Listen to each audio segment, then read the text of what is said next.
Welcome to the Jeremiah Show. So I was introduced to a gentleman named Jim McAninch through my friend, Bonnie Rubenstein. So Bonnie owned a little gallery down near the train tracks in the funk zone, Santa Barbara, a block from the beach. This little gallery was called Silo 118. The gallery was located on the bottom floor of an old feeder grain silo. The grain silo was built in the late 1940s and it supplied the flour for the Weber bread factory next door. You guys remember Weber breads? The trains would pull up and they'd offload the grains right into the feeder. And at certain times of the day, the air would be thick with white flour mixed with the sea air. Weber bread had an extra special memory for me because when I was a kid, I was only allowed to eat white bread at my grandma's house. And she didn't buy anything else but Weber bread. So I always looked forward to those white bread, peanut butter, and jelly sandwiches like all the other kids got to eat. I was fascinated when I discovered that Silo 118 was once the place where the bread from my grandmother's house was baked. I didn't realize that it was in Santa Barbara. And I can still remember that Weber bread packaging and the smell of the white bread when you open that bag. To this day, I'll go up against Wonder Bread any day saying Weber bread is still the best bread for peanut butter and jelly sandwich. Anyway, back to Bonnie and Jim. Jim McAninch is a sculptor who is known for his work in cast bronze. Jim combines a data found object aesthetic with elements of process art. What does that mean? It means that his works are solid bronze captures of consumer objects, often domestic items, like Weber bread. No, I'm just kidding. To my knowledge, Jim has never done a Weber bread sculpture. That's just my wishful thinking. So after an email introduction by Bonnie to Jim, I arranged to meet with him at the gallery one afternoon. Silo 118 were showing Jim's sculptures and his works of art. Now, I don't know about you, but I like putting myself in new situations, especially those situations that I know nothing about, like bronze sculpture. So for the next hour, join Jim and I and explore this incredible art form as only Jim can explain. Just like the day when I walked the gallery and Jim took me before each of his sculptures, explaining what each meant to him. And like I said, the experience was so enjoyable. I thought you might like it too. And so please help me welcome artist Jim McAninch to the show. Welcome, Jim. Jeremiah, glad to be here. And Glad to see you again. so, as we're sharing Weber's bread stories, I have a very different one, which was I had gone from living in LA as a child. In '68, my parents moved to Mexico, and we were in San Miguel de Allende, which is where it's sort of an American colony. And for some reason, there were baseball cards of some variety in Weber's bread. And I got it in my head that I really didn't want to go through the process of having mom buy all the bread. So in a weak moment, I took my fingers and opened up the bread and stole several Weber's cards. I Um, totally forgot about that. You're right, they did.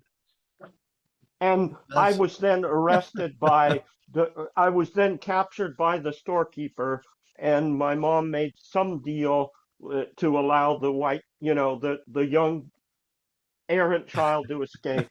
But maybe that um, sort of presaged my interest in sort of hacking consumer objects. So, and I actually do have a sculpture that is a bronze.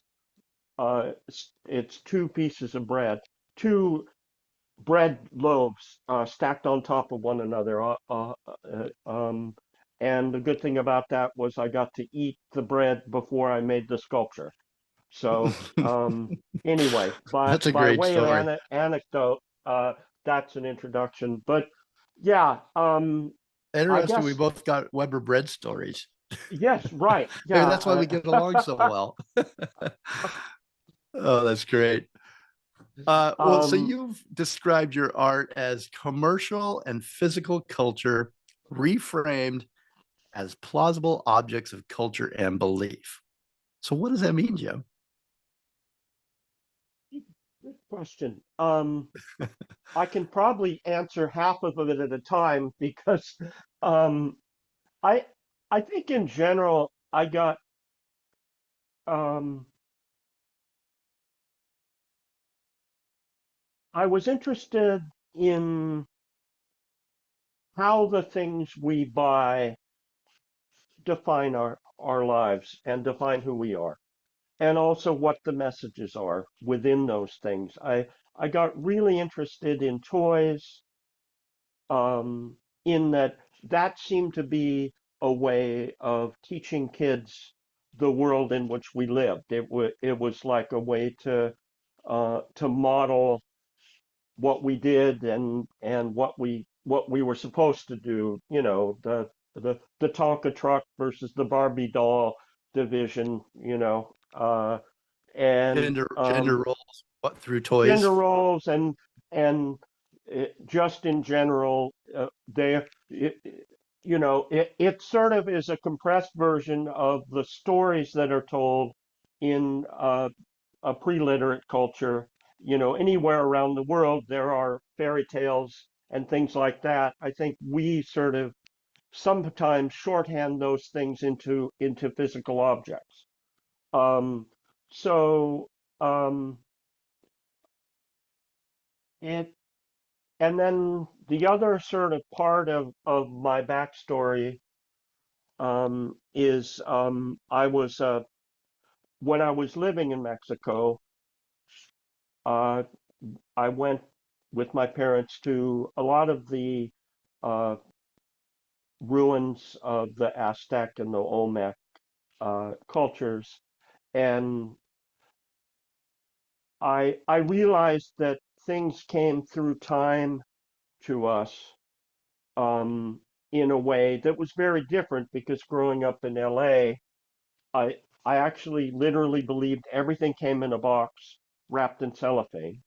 And then you open that box and there it was. And suddenly I'm looking at a whole other delivery system for objects that are aged. And so I don't know. That's a roundabout answer to your question. No, I think that it does answer my question. And if we could describe, before we get into I have quite a few questions about your life and your art and your various sculptures. But I think before we get into that, maybe we should explain to everybody out there listening how unique your artwork is. And so maybe we could talk a little bit about it. You retain the bronze sprue system. Can you Right. explain what that is? Yeah. Um, so um, there are a series of channels that um, so so basically to make a bronze you essentially put something in some type of plaster and you burn it up.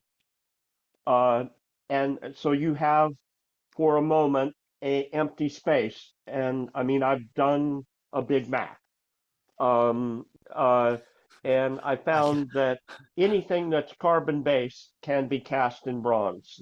It's an element of a piece, which is a bow and arrow and a Big Mac, and it's called We Kill 'Em, You Eat 'Em. Uh, Um, but anyway, if you were to put a hamburger in plaster and burn it up, you have that exterior face of where the hamburger was touching the edge. And then you need to somehow get metal down to that, which is a tube. And then you need to have the exhaust from when you pour the metal exit. So those are other tubes. So so it's almost like a branch, like is how you've it described it, is, right? yeah. So if it's something more complicated, you have to envision the whole flow of how far will the metal travel before it cools. Then you have to add more tubes. And I was Is bronze told, best for this? Sorry to um, interrupt you. in a lot of ways, bronze is a kind of a beautiful sweet spot in terms of metallurgy. Uh, the temperature at which it burns is not tremendously hard to reach. Uh, iron is another. So bronze is a 2,000 degree melt. Iron is 3,000, and to get from 2,000 to 3,000 degrees, it's a tremendous leap. Aluminum is 1,000, um, but it's very brittle. It's hard to work with. So uh, anyway, when it came to the sprues, they they look a lot like branching systems, and I was told when I learned to do it that to do exactly that. How would a tree grow? And that's sort of the best way to distribute the metal. It's not unlike how a river will branch, or all of those things in nature where you have branching Find the systems. easiest Yeah, path of least resistance. right. So it's it. And Let's go ahead. Sorry. and I found that by keeping that, there was a sense of the whatever the contemporary object was, um, be it a tortilla or a mackerel or a etch a sketch, it's sort of immersed in this branching system that makes it a combination of something you know and recognize and something you don't. And I think that sort of familiar and then not familiar and how they kind of bounce back and forth makes it interesting to a viewer as you kind of puzzle out what you're looking at. So, and then it's got to be said, I think that to describe this, to try to bring it to imagination of everybody Sure, listening, please in do. traditional casting, the branch like delivery system that you just described is usually removed, right? So it leaves only the object. So like a Right. traditional, if someone else was doing a Big Mac, they might just do the mold and do the Big Macs there, but none of the branching is left. That's Um, correct.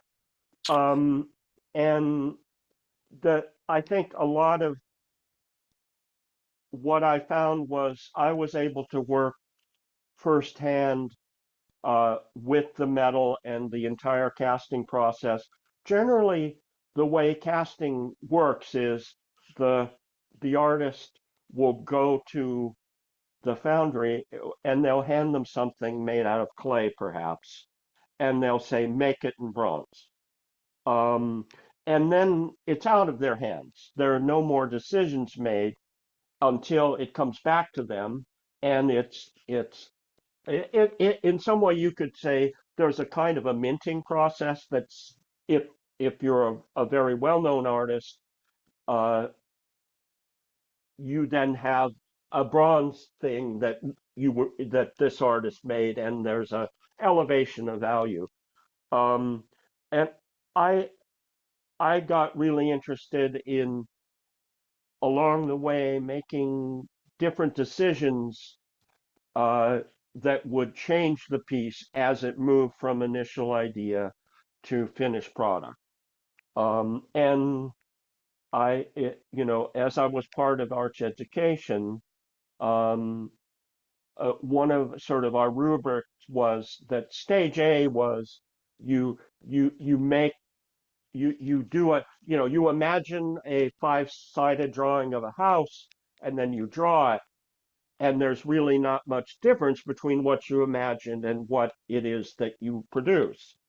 It becomes a more interesting game when along the way there's variation and growth, and sometimes you discover something, and then you're somewhat in a more playful jazz-like realm Hmm. where the moment and chance and circumstance dictates the outcome. And Hmm. that's I interesting to like that. me. And I think particularly in a digital age where copies are seamless and they're forever, um, that I was a little insistent about the analog possibilities of casting, in the sense that none of these works are copies of anything. The act of copying introduces change. Okay, that was a question. I was gonna say, have you, let's say, use that Big Mac example.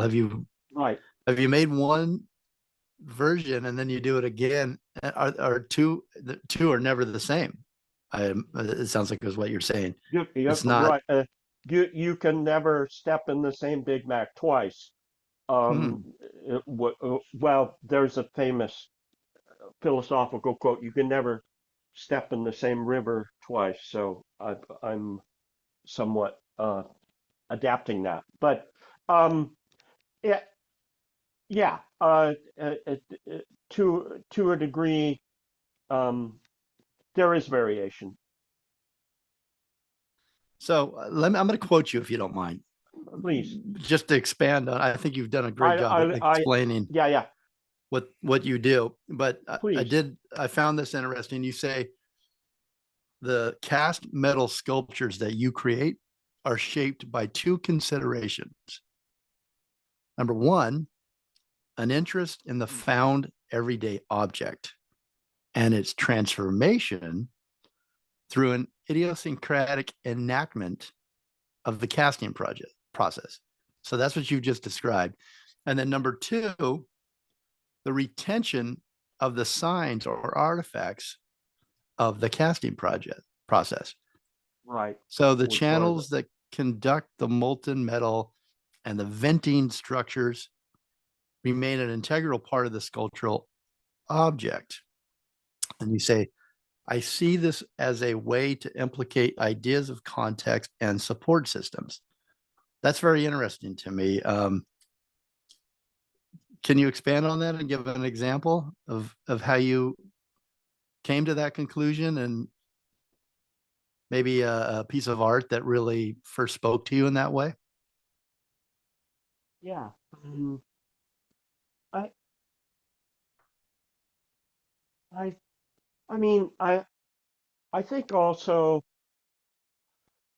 I don't know if I'm going to be successful, but I also kind of want to break down the language, in the sense, uh, I, I think a lot of times when one is writing, it's trying to lock something down for yourself, and it may be a little overly ornate. And so I think one if if if you're making sculpture in 2024, you're you're I'm working in an environment where it feels like everything is made for me, and I don't have a lot of say besides clicking the button on Amazon or whatever in the form or the shape of it. I and and so um uh when I like to make things that just have how they're made somehow figured in, thrown into the pot. It's like keeping the bones in the fish soup. And the so it's just like I don't want it to be a mystery, you know. Some part of it, I want to show the ugly, you know, all the bits, you know, the behind the scenes and the in front of the scenes, Mm. as sort of an aesthetic, because Yeah. I'm tired of everything just being delivered to me as pure picture perfect. Uh, uh, uh, Here you are, sir. So, and you know, I think I see sculpture as not unrelated to certain elements where, like car customization, it's like, I don't want it like that. I want it like this. Um, uh, and there's a certain history of art that I I know of and care about, but I also think it shouldn't be separated from the stuff everybody does every day. You know, cooking, sewing, um, uh, welding, uh, and I think I mean of both genders, the person who taught me to cast was a woman, um, and uh, and I think all of these things that we make to create our own world that's outside of the, you know, to have a boogeyman, the Amazon genie that shows up at our door, is something that seems to me to have life and value in it, and it's something I care about. And that's why you use everyday common domestic items as your Yeah, focus. I, I, right, because there's sort of a process of um, maybe a couple of things. There, a lot of this is just happenstance. I will go about with an awareness that that could be bronze, that could be bronze, and some things are more interesting to cast than others. Um, and uh, yeah. I'm talking with my friend, artist Jim McAninch.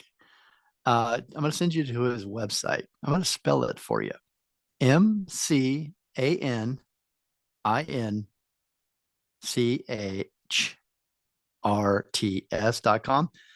McAninCharts.com. You can follow him on Instagram at Jim underscore mechanic, Mechanic, and go to the Elevate Gallery La Cumbre Plaza website and check out LCCCASB.com/Elevate Gallery. We'll be right back. But before I go, I wanted to mention that the music that you're going to hear throughout the show is was submitted by Jim. I love this. Jim is an artist in all ways, and he also gave us the music. So, Jim, I wanted to ask you, what does this playlist say about you? Is it just favorite music, or is there a theme here? Um, and um, is there something I, that I, what does this I, say about you?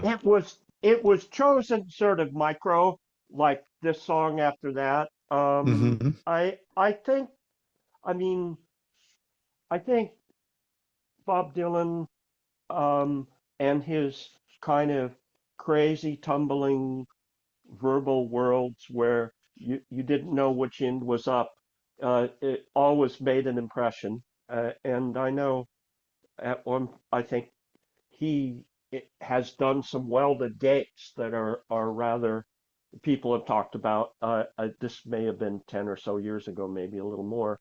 Um, uh, I think I like music where words are somehow driving the the picture. Mm. And with that great song you chose, Bob Dylan's 115th Dream. Enjoy, and we'll be right back. Special guest, Jim McAninch.